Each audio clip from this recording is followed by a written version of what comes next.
Layak dil qadi wa huwa ghadban. Orang itu tidak boleh bikin keputusan penting, apalagi seorang qadi.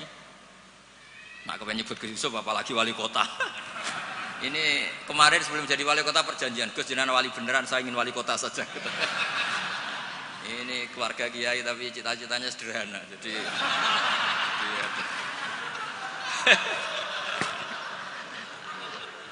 itu bisa, itu kalau dalam madhab tasawuf itu, kalau saya Mbak Idris Gus sama ingin jadi wali betul, tapi beliau sederhana sekali ingin jadi wali apa? Kota. Itu kalau niatnya tawadhu karena nggak ingin nyanyi Mbah Hamid, insya Allah barokah. Tapi kalau niatnya nggak ingin tirakat, nah itu yang masalah karena ada dua wali besar. Yang satu jadi wali itu karena kelirunya justru. Keliru itu artinya menyalahi a'aliyal umur, bukan keliru maksiat. Saya bilang keliru itu bukan harus maksiat. Orang baik itu bisa keliru tapi tidak mesti maksiat. Wali yang satu itu kalau sakit bilang ya Allah, ya Allah. Tapi yang satu itu enggak, bilang aduh boe, waduh boe. Suatu saat wali yang bilang ya Allah itu jenguk wali yang kalau sambat waduh boe. Ditanya, kamu ini wali kalau sambat kok aduh boe. Jadi yang wali aduh boe. Karena saya itu ingin kayak orang awam, enggak sok wali-walian ya Allah ya. Loh itu ya bisa jadi wali.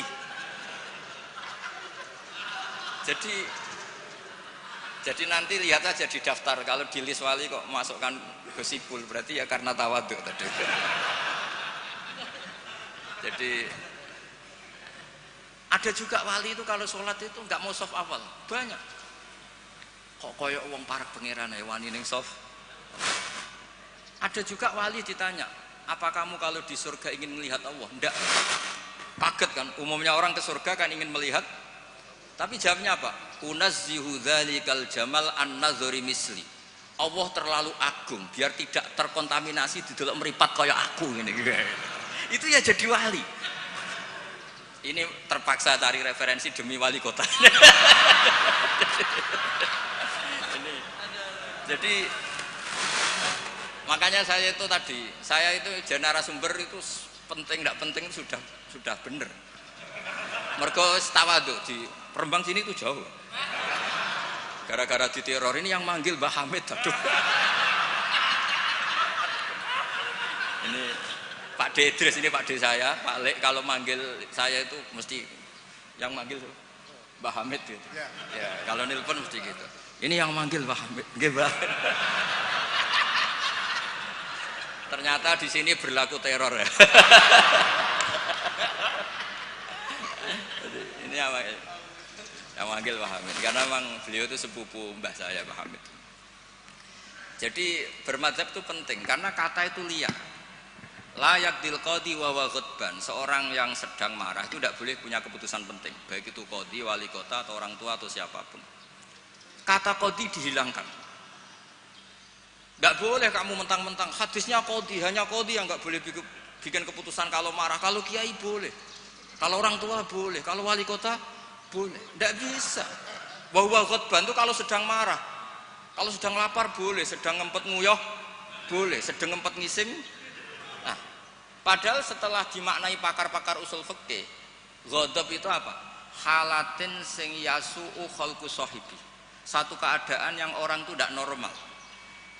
Nah, keadaan tidak normal itu bisa hakin, orang yang ngempet nguyah, ngempet ngising atau banget laparnya.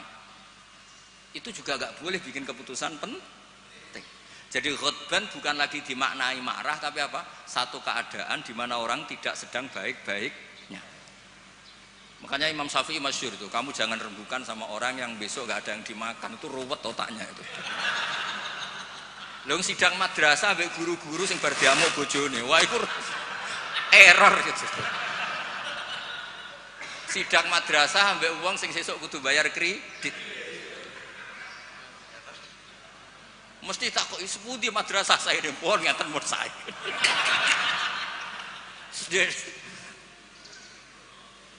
Akhirnya kata ghadban tidak sebagai ghadban. Qadhi juga tidak sebagai qadhi. Fatta sa'a bisa babil fahmu. Ijtihad itu menjadikan logika menjadi luas. Nah, Orang yang tidak ahli sunnah wal jamaah sidik-sidik hanya kembali ke Quran dan hadis. Betapa bahayanya itu, karena lafadz Quran dan hadis itu bagaimanapun itu lafadz yang pemaknanya bergantung para pakar-pakar usul fikih. Nah, usul fikih ini yang ngerti. Ini kalau di balaghah bab ini kalau di ilmu lughat begini. Nah, kira-kira seperti itu madzhab Ahlussunnah wal Jamaah. Makanya saya di sini pernah baca kitab ini berkali-kali, juga ada kajian khusus sama keluarga Gus Hakim, Gus Kikin yang sekarang pengasuh di Tebu Ireng. Saya juga pernah istifadah sama Mbah Mun dan berkali-kali juga pakai kitab Risalah Ahlussunnah wal Jamaah. Kenapa kita harus bermadzhab? Saya beri contoh betapa bahayanya tidak bermadzhab. Misalnya begini, saya beri contoh yang gampang-gampang saja. Sholat itu kan madhep kiblat. Oke, madhep kiblat. Tapi kita tahu madhep kiblat itu apa? Ya mu'dhamu sholat. Karena nanti kalau kena cangkem melek, lah nak sujud madhep di. Untung sama ndak tau mikir kan. Jadi baru, makanya kadang kiai seneng wong goblok, mergo nek diterangno ora mikir. Sajane sholat madhep kiblat ya pas ngadeg tok, lah pas rukuk mek sujud. Tapi baru kayak goblok do ora takok. Jadi goblok ku ya penting, mare ngenakno kiai lah. Jadi wong ora kakean. Wong ora kakean tok. Mulane sampean nak takok, kiai ku kok kadang seneng santrine goblok timbang sing pinter, kowe ora rasane dadi kiai. Ruwet. Karena kena wong pinter iku ya rada repot. Nah, setiap bahasa itu mesti merujuk ke mu'dhamul amri, tema utamanya. Sehingga Nabi kalau ngendikan ya al-hajju arafah. Apa haji itu tidak ada tawaf, apa haji itu tidak ada sa'i. Tapi kok Nabi ngendikan al-hajju arafah, ay mu'dhamul haji arafah.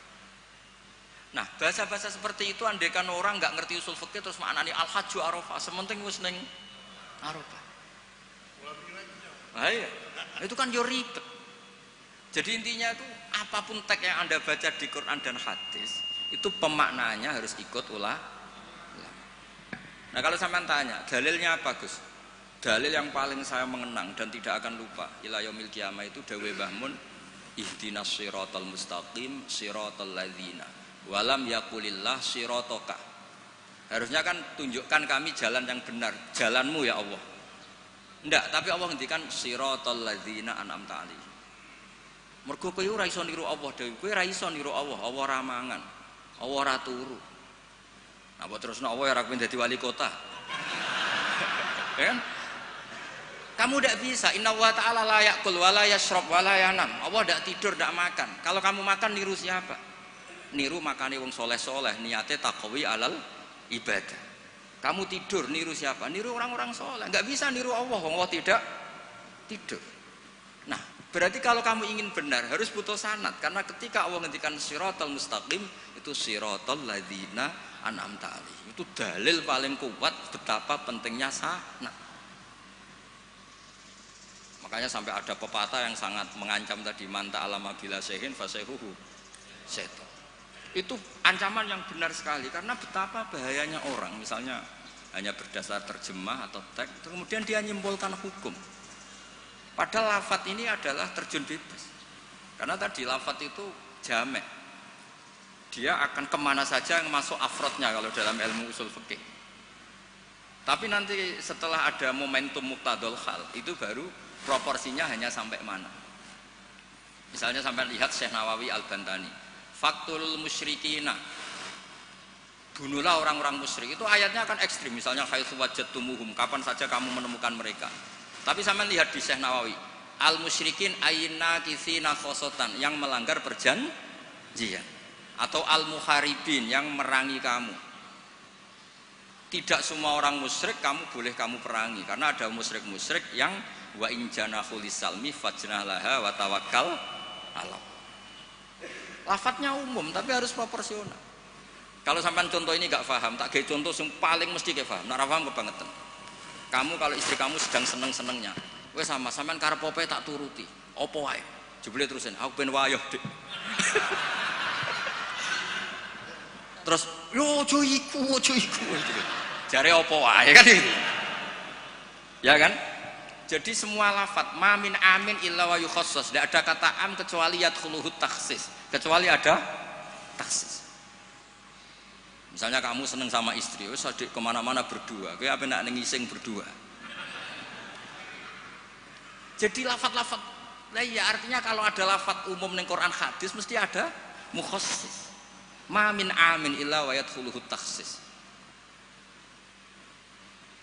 Sama seperti di tafsir Jalalain, innallaha ala kulli syai'in qadir, tidak memasukkan yang mukhal. Tidak boleh ada pertanyaan gini, ayak diruwahu ta'ala ayyud hibadatahul aliyah, apa Allah mampu menghilangkan zatnya yang agung? Ya tidak boleh, kudroh hanya tata alaku bil mumkinat, tidak boleh kudroh ta'aluk sama mukhal. Apa Allah kuasa menjadikan 1 ditambah 1 itu 13? Ya Allah kok bajak goblok. Tidak bisa, kudroh itu hanya ta'aluk sama yang karena Allah ala kulli syai'in qadir, ala kulli syai'in qadir, wali kota ya iso dadi nabi, ya repot. Ya ora iso ditutup. Iku sebarang mukhal. Paham ini? Ya wis ngono iku ahli sunnah wal jamaah. Nek wis pinter nganti ngono iku ahli sunnah wal jamaah. Mbon iki deal ya. Ya mbon, sekolah tak maca kitab, mbon niku sing ngono.